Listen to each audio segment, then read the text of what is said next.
सुप्रभात सभी दोस्तों को। Delhi current affairs plus PIB के अंदर आप सभी का स्वागत है दोस्तों। आज है 21 दिसंबर और 21 दिसंबर की परीक्षा के दृष्टिकोण से महत्वपूर्ण करंट अफेयर्स हैं वो कवर करने वाले हैं। ये आज की महत्वपूर्ण सुर्खियां हैं। आइए स्टार्ट करते हैं। सबसे पहले गोवा लिबरेशन डे के बारे में बात करते हैं। गोवा लिबरेशन डे या गोवा मुक्ति दिवस है वो 19 दिसंबर 2021 को मनाया गया दोस्तों। और गोवा को मुक्ति हुए यानी गोवा को आज़ाद हुए आज 60 साल हो गए और 60वां गोवा मुक्ति दिवस मनाया गया था। गोवा पे 1961 के अंदर 19 दिसंबर 1961 में भारतीय थल सेना के द्वारा ऑपरेशन विजय के माध्यम से पुर्तगाली जो शासन था, पहले पुर्तगाल जो उनका अधिकार था, गोवा एक तरह से कॉलोनी थी पुर्तगालियों की, और उस पर 1961 के अंदर 19 दिसंबर 1961 में ऑपरेशन विजय के माध्यम से भारतीय सशस्त्र बलों के द्वारा 450 सालों से जो लगातार गोवा पे पुर्तगाली शासन चल रहा था उसका अंत हुआ था और 60वां गोवा मुक्ति दिवस से अभी मनाया गया दोस्तों। ये चीज़ याद रखिए।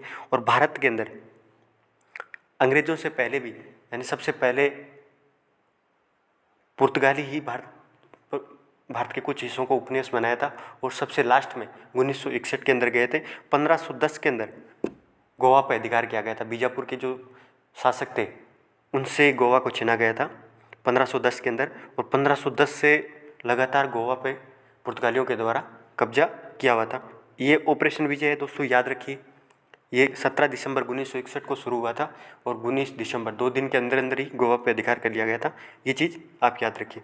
आपको थोड़ा सा गोवा ओपिनियन पोल के बारे में बताता हूँ दोस्तों कि भारत सरकार के द्वारा गोवा, दमन एंड दीव को भारत संघ के अंदर शामिल करने के लिए यानी भविष्य का फैसला करने के लिए एक गोवा ओपिनियन पोल आयोजित किया गया था।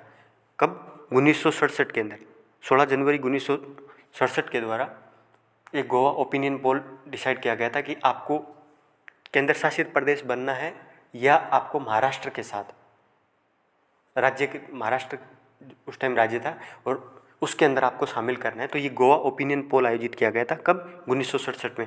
और स्वतंत्र भारत में होने वाला एकमात्र जनमत संग्रह था या ओपिनियन पोल था। ये चीज़ याद रखिए।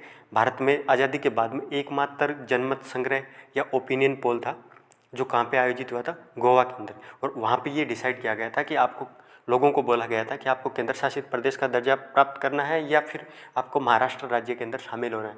तो ये ओपिनियन पोल आयोजित किया गया था। और फिर 1967 के अंदर गोवा को पूर्ण राज्य का दर्जा दिया गया था, भारतीय संघ के अंदर शामिल किया गया था। और गोवा को पूर्ण राज्य का दर्जा कब मिला था? 1987 के अंदर। आप याद रखिए, अरुणाचल प्रदेश के साथ में उसको राज्य का दर्जा मिला। अगला दोस्तों कैनाइन पेरोवायरस के बारे में बात करते हैं। हाल ही के अंदर जो अमरावती शहर है, साउथ के अंदर है, आंध्र प्रदेश के अंदर है दोस्तों अमरावती शहर, और वहाँ पे दोस्तों 2000 के लगभग पालतू और आवारा कुत्तों में एक कैनाइन पेरोवायरस है उससे प्रभावित हुए हैं। हाल ही के अंदर रिपोर्टिंग हुई है, 2000 के समथिंग केस आए हैं। कौन सा? कैनाइन पेरोवायरस के बारे में बात करते हैं। अब आपको इस वायरस के बारे में बताता हूँ। ये एक अत्यधिक संक्रामक वायरल बीमारी है। कैनाइन पेरोवायरस एक अत्यधिक संक्रामक वायरल बीमारी है दोस्तों, जो 1967 के अंदर पहली बार रिपोर्टिंग हुई थी। 1967 के अंदर पहली बार इसको खोजा गया था। और ये केवल कुत्तों और जो पिल्ले वगैरह रहते हैं, ठीक है, पपीज एंड डॉग्स वगैरह रहते हैं, उनको सबसे ज़्यादा प्रभावित करता है, ठीक है। और इसके जो वायरस है, इसके द्वारा जो आंत वगैरह रहती है, जो खाने वाली जो आंत वगैरह रहती है, उसको सबसे ज़्यादा प्रभावित करता है। उसकी वजह से क्या है कि खूनी दस्त हो गया, उल्टी हो गया, वजन वगैरह घटना हो गया, या डिहाइड्रेशन, इस तरह के सुस्ती वगैरह, इस तरह के लक्षण वगैरह आते हैं। और इस जो वायरस से है दोस्तों, वो 90% मृत्यु दर, यानी 90% क्या है कि मौत होने की संभावना इस वायरस की वजह से रहता है। और यदि कुत्ते वगैरह रहते हैं या जो पपीज वगैरह रहते हैं जो पालतू, उनके संपर्क में कोई आता है या उनके टच में कोई रहता है, तो वो भी क्या है कि इस वायरस से, कैनाइन वायरस पेरोवायरस से प्रभावित होने की आशंका वगैरह रहती है। तो ये याद रखना, कैनाइन पेरोवायरस है वो किसको प्रभावित करता है? तो याद करना, ये कुत्तों वगैरह को प्रभावित करता है, ठीक है। ये एक संक्रामक वायरल बीमारी है और ये आंत सिस्टम होता है ना, खाने वाला जो अपना भोजन का जो भी स्ट्रक्चर वगैरह रहता है, तो आंत सिस्टम को ये सबसे ज़्यादा प्रभावित करता है। नेक्स्ट दोस्तों इंडियन डेजर्ट कैट के बारे में बात करते हैं। इंडियन डेजर्ट कैट है, ये मध्य प्रदेश का जो पन्ना टाइगर रिजर्व है, आगे बात करेंगे पन्ना टाइगर रिजर्व के अंदर। तो मध्य प्रदेश के जो पन्ना टाइगर रिजर्व है वहाँ पे पहली बार इसको देखा गया है। तो अपन इस डेजर्ट कैट के बारे में बात कर लेते हैं दोस्तों। इसको एशियाटिक वाइल्ड कैट या एशियन स्टेपी वाइल्ड कैट के नाम से भी जाना जाता है। कौन सा? एशियाटिक वाइल्ड कैट या एशियन स्टेपी वाइल्ड कैट के नाम से भी इंडियन डेजर्ट कैट को जाना जाता है दोस्तों।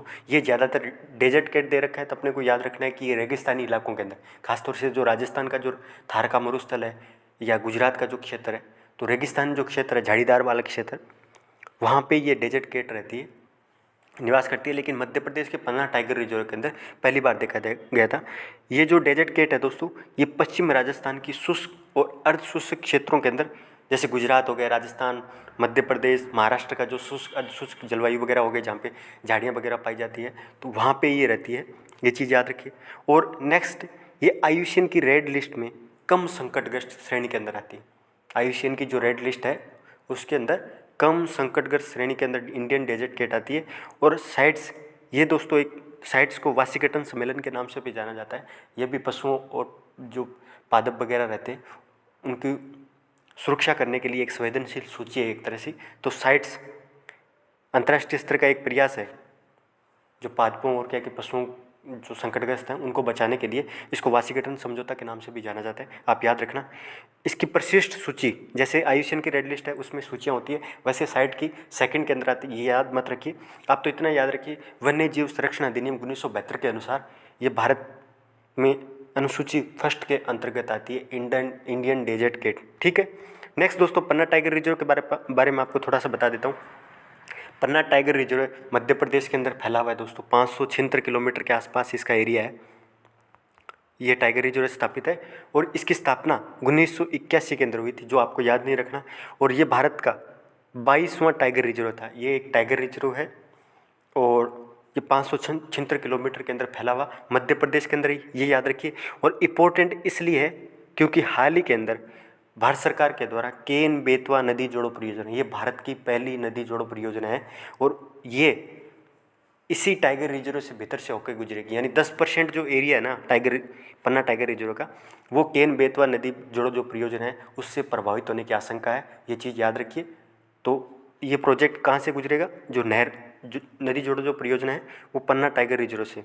और एक और इम्पोर्टेंट फैक्ट याद रखिए कि 2011 में यूनेस्को के द्वारा पन्ना टाइगर रिजर्व को बायोस्फीयर रिजर्व का दर्जा दिया गया था। तो पन्ना टाइगर रिजर्व एक बायोस्फीयर रिजर्व भी है, यूनेस्को की सूची के अंदर भी शामिल किया गया है। और यूनेस्को की सूची में लगभग 14 से 15 ही बायोस्फीयर रिजर्व भारत के वो यूनेस्को की सूची में शामिल किया गया। उनमें से एक और पन्ना टाइगर रिजर्व, मध्य प्रदेश का पंचमुंडी भी बायोस्फीयर रिजर्व के अंदर शामिल है, आप चीज़ याद रखें। इसके अलावा मध्य प्रदेश के अंदर कुछ संरक्षित क्षेत्र हैं, जैसे जो राष्ट्रीय उद्यान या नेशनल पार्क है, उनको देख लीजिए दोस्तों। मध्य प्रदेश के अंदर संजय धूबरी नेशनल पार्क भी पाया जाता है। सतपुड़ा नेशनल पार्क मध्य प्रदेश के अंदर है। बांधवगढ़ नेशनल पार्क है वो मध्य प्रदेश के अंदर सबसे ज़्यादा, भारत के अंदर सबसे ज़्यादा नेशनल पार्क देखोगे ना आप तो मध्य प्रदेश के अंदर ही है। 9 से 10 नेशनल पार्क मध्य प्रदेश के अंदर है दोस्तों। तो संजय धूबरी, सतपुड़ा, बांधवगढ़, माधव राष्ट्रीय उद्यान और पेंच टाइगर रिजर्व है। तो इतने टाइगर रिजर्व है और नेशनल पार्क मध्य प्रदेश के अंदर हैं। आप नाम वगैरह फैक्ट के तौर पे याद रखिए दोस्तों, जब कभी भी मिलान वगैरह के क्वेश्चन आ जाते हैं। नेक्स्ट दोस्तों, organisation of Islamic cooperation, Islamic देशों का संगठन यानी OIC, इसकी हाल ही के अंदर अफगानिस्तान की समस्या को लेकर इस्लामाबाद जो पाकिस्तान की राजधानी है वहाँ पे एक बैठक हुई है और उसमें इस इस्लामिक कोऑपरेशन देश शामिल होने के साथ साथ चाइना, रसिया और USA के विदेश मंत्री भी इस बैठक के अंदर शामिल हुए थे। एक इंपॉर्टेंट बैठक थी जिसके आउटकम वगैरह का अपने को कोई मतलब नहीं है, बस अपने इस संगठन के बारे में जान लेते हैं। इस्लामिक कोऑपरेशन है दोस्तों OIC, वो 1969 में स्थापित एक अंतर्राष्ट्रीय संगठन है जिसमें वर्तमान कितने सदस्य हैं? 57 सदस्य हैं। 57 सदस्य हैं। इसकी स्थापना कब हुई थी? 1969 के अंदर। और ये याद रखिए, संयुक्त राष्ट्र संघ के बाद में, यानी संयुक्त राष्ट्र संघ जिसमें 193 सदस्य हैं, उसके बाद विश्व का दूसरा सबसे बड़ा इंटर गवर्नमेंटल संगठन यानी अंतर सरकारी संगठन है UN के बाद में।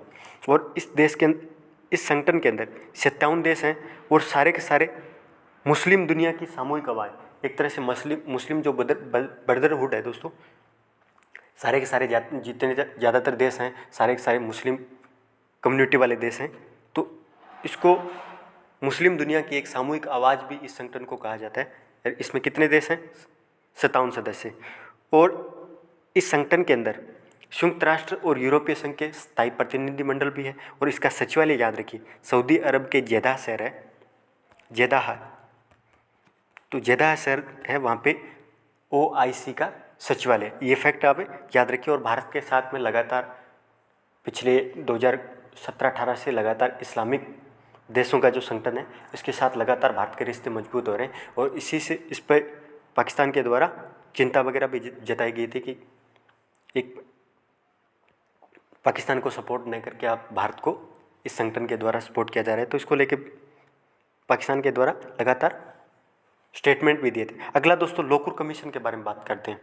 जस्टिस मदन मोहन लोकुर कमीशन के बारे में बात करते हैं। ये सुर्खियों के अंदर इसलिए है कि सुप्रीम कोर्ट के द्वारा शुक्रवार को न्यायमूर्ति मदन लोकुर आयोग है उसके समक्ष सभी कार्रवाइयाँ, इस आयोग के द्वारा जो भी कार्रवाई वगैरह होने वाली थी उस पर रोक लगा दी है। तो इसके बारे में थोड़ा सा आपको डिटेल से बताता हूँ दोस्तों, आपको ज़रूर अच्छा लगेगा यदि आप UPSC की तैयारी कर रहे हो। दोस्तों ये आयोग है, लोकुर कमीशन है, मदन लोकुर कमीशन है, वो पश्चिम बंगाल सरकार के द्वारा पेगासस जो एक इजरायली NSO कंपनी है उसके द्वारा पेगासस एक स्पाईवेयर, मोबाइल स्पाईवेयर डेवलप किया गया था। और भारत के अंदर बड़ी कंट्रोवर्सी हुई थी कि भारत सरकार पर इल्ज़ाम लगाया गया था कि वो जो भारत के प्रतिष्ठित लोग हैं या बुद्धिजीवी लोग हैं उनके मोबाइल के अंदर ये पेगासस स्पाईवेयर का इस्तेमाल करके उनकी एक तरह से जासूसी कर रही है, फ़ोन की जासूसी कर रही है। तो ये आरोप लगाया था और इसी आरोप के आधार पे पश्चिम बंगाल सरकार के द्वारा लोकुर कमीशन गठित किया गया था। तो ये याद रखिए। लेकिन सुप्रीम कोर्ट ने उस आयोग पे रोक लगा दी। अब आपको थोड़ा सा इसके बारे में बताता हूँ कि ये जो जांच आयोग है ये गठित करने की शक्ति किसके पास है। देखो दोस्तों, जांच आयोग अधिनियम 1952 यानी कमीशन ऑफ इंक्वायरी एक्ट 1952 के अंतर्गत केंद्र सरकार के द्वारा और राज्य सरकार के द्वारा अपने अपने आयोग वगैरह कोई जांच का विषय रहता है 7वीं अनुसूची के अंतर्गत, तो वहाँ पे वो जांच आयोग स्थापित कर सकते हैं। कौन से एक्ट के तहत? 1952 के एक्ट के तहत। ये चीज़ याद रखिए। और इस एक्ट के तहत जो स्थापित आयोग वगैरह होते हैं उनके पास सिविल कोर्ट की शक्ति रहती है, यानी जो सिविल संहिता 1908 है उसकी शक्ति रहती है कि किसी भी व्यक्ति को समन वगैरह पेश होने के लिए बोल सकते हैं। उससे क्या है कि सबूत वगैरह इकट्ठा करने के लिए किसी को निर्देश दे सकते हैं। एक तरह से सिविल कोर्ट की शक्ति रहती है इस एक्ट के अंतर्गत स्थापित जांच आयोग को, ठीक है। और ये इस अधिनियम के अंतर्गत केंद्र सरकार और राज्य सरकार दोनों जांच आयोग गठित कर सकती है। केंद्र सरकार के द्वारा 7वीं अनुसूची के अंतर्गत जो 3 सूची है, संघ सूची, समवर्ती सूची और राज्य सूची, इन तीनों विषयों पर किसी भी विषय पर जांच करने के लिए केंद्र सरकार के द्वारा 1952 के एक्ट के तहत जांच आयोग स्थापित किया जा सकता है। वहीं राज्य सरकार के द्वारा राज्य सूची और समवर्ती सूची, संघ सूची पे नहीं किया जा सकता, राज्य सूची और समवर्ती सूची के जो विषय वगैरह है उस पर जांच आयोग गठित कर सकती है। ये चीज़ याद रखना। अभी एक फैक्ट वगैरह ये याद रखना दोस्तों कि यदि मान लो किसी विषय पर, जैसे मान लो पेगासस मामले पे यदि केंद्र सरकार के द्वारा कोई जांच आयोग गठित किया जाता है तो राज्य सरकार को उसी मामले पर, उसी विषय के मामले पर कोई भी आयोग वगैरह गठित करने की शक्ति नहीं है। यदि वो गठित करना चाहता है तो उसके लिए केंद्र सरकार से पहले परमिशन लेना पड़ता है। और पश्चिम बंगाल सरकार के द्वारा इस विषय पर कोई भी परमिशन वगैरह केंद्र सरकार से नहीं ली, इसलिए सुप्रीम कोर्ट के द्वारा लोकुर कमीशन है उसके आयोग पर रोक लगा दी। तो याद रखना दोस्तों, इसकी जो प्रोसेस वगैरह आजकल इस तरह के क्वेश्चन ज़्यादा आते हैं, ठीक है। और ये याद रखना कि जो पेगासस मामला था वो स्पाईवेयर से रिलेटेड था। तो संघ सूची के अंदर जो प्रविष्टि सूची 31 ये बोलती है कि पोस्ट, टेलीग्राफ, टेलीफोन, वायरलेस हो गया, या प्रसारण या कम्युनिकेशन के जितने भी साधन वगैरह हैं वो संघ सूची के अंतर्गत आते हैं। तो ये दूर संचार हो गया, टेलीफोन हो गया, या वायरलेस कोई और संचार हो गया, टेलीग्राफ हो गया, पोस्ट ऑफिस हो गया, ये सारे के सारे केंद्र सरकार की 7वीं अनुसूची की संघ सूची के अंतर्गत आता है, जिस पे कानून बनाने का अधिकार किसके पास है? तो केंद्र सरकार के पास। तो परिशिष्ट संख्या 31 के अंतर्गत आता है। और ये आयोग का नाम याद रखिए और किस संबंधित, ठीक है। नेक्स्ट दोस्तों, वीरा रानी अब्बक्का के बारे में बात करते हैं। हाल ही के अंदर कर्नाटक के अंदर 21 दिसंबर 2021 को वीरा रानी अब्बक्का उत्सव का आयोजन किया गया था। तो अपन इस रानी के बारे में बात करते हैं। ये तुल्लभ रानी थी दोस्तों, और 16वीं शताब्दी के उत्तरार्ध के अंदर पुर्तगालियों से युद्ध लड़ा था और लगभग 4 दशक के तक पुर्तगालियों से ये युद्ध वगैरह लड़ती रही थी और कब्जा होने से रोका था। इसलिए वीरा रानी को अभय रानी के नाम से भी जाना जाता है। पुर्तगालियों के खिलाफ युद्ध लड़ा था, तो ये याद रखना। और कर्नाटक की ये रानी है और तुल्लभ वंश से संबंधित थी, चोटा वंश से, ठीक है। और ये पहली तुल्लभ रानी थी, ये चीज़ भी याद रखिए। और कर्नाटक के तटीय कुछ हिस्से वगैरह थे, वहाँ पे वीरा रानी अब्बक्का का शासन था और वहाँ पे पुर्तगालियों के द्वारा कब्जा करने की कोशिश की गई थी, जिसको एक, क्योंकि इसी जो तटीय कर्नाटक है वहाँ पे एक उल्लाल नामक वाणिज्यिक क्षेत्र, एक तरह से बंदरगाह था, बहुत ही महत्वपूर्ण बंदरगाह था, उस पर कब्जा करने की कोशिश की पुर्तगालियों के द्वारा, ठीक है, जिसको रोकने में कामयाब रही थी वीरा रानी अब्बक्का। इसीलिए उनको अभय रानी के नाम से भी जाना जाता है और आज उन्हीं को सम्मान के लिए उत्सव भी आयोजित किया जाता है। तो ये याद रखना दोस्तों, उल्लाल क्या है, एक बंदरगाह शहर है जो कहाँ पे पड़ता है, तटीय कर्नाटक, जो कर्नाटक का तटीय क्षेत्र है वहाँ पे ये उल्लाल क्षेत्र पड़ता है। तो प्राचीन भारत के अंदर जो बंदरगाह वगैरह हैं वो बहुत ज़्यादा इंपॉर्टेंट है। तो उल्लाल भी एक तरह से बंदरगाह था और चोटा वंश के अंतर्गत था, ठीक है, ये चीज़ आप याद रखिए। नेक्स्ट दोस्तों, वन लाइनर करंट देख लेते हैं थोड़ा सा जल्दी जल्दी। सबसे पहले तो ये याद रखिए कि संयुक्त राष्ट्र संघ की सांस्कृतिक जो सूची है, यूनेस्को के द्वारा जो सांस्कृतिक अमूर्त सांस्कृतिक धरोहर की सूची, जिसमें हाल ही के अंदर किसको शामिल किया गया था, भारत की एक अमूर्त सांस्कृतिक धरोहर सूची के अंदर किसको शामिल किया गया था, ये मेरे को कमेंट बॉक्स में जरूर बताना। हैती के जो पारंपरिक सूप है दोस्तों, एक तरह से जिसको यूनेस्को के द्वारा जोम्बो सोप, इसका नाम है दोस्तों जोम्बो सोप, यहाँ पे नहीं लिखा हुआ, मैं बता देता हूँ। जोम्बो सूप एक पारंपरिक सूप है जिसको हैती, जो वेस्ट इंडीज वगैरह है वहाँ पे कैरेबियन देश है दोस्तों हैती, और उसकी पारंपरिक सूप जोम्बो सूप को अमूर्त सांस्कृतिक विरासत सूची के अंदर शामिल किया गया है। ये कन्फ्यूज इसलिए कर देता है कि अपने को लगेगा कि ये सौंप वगैरह ज़्यादातर भारत के अंदर ही होती है, तो ये चीज़ याद रखिए। दूसरा, भारतीय सेटलर कादम्बी क्या है कि श्रीकांत है, उसने हाल ही के अंदर BWF वर्ल्ड चैंपियनशिप के अंदर रजत पदक जीतकर इतिहास हासिल किया था। और किसने किसको हराया था, सिंगापुर के लो किन ये, तो सिंगापुर के लो किन वी येव को हराकर श्रीकांत ने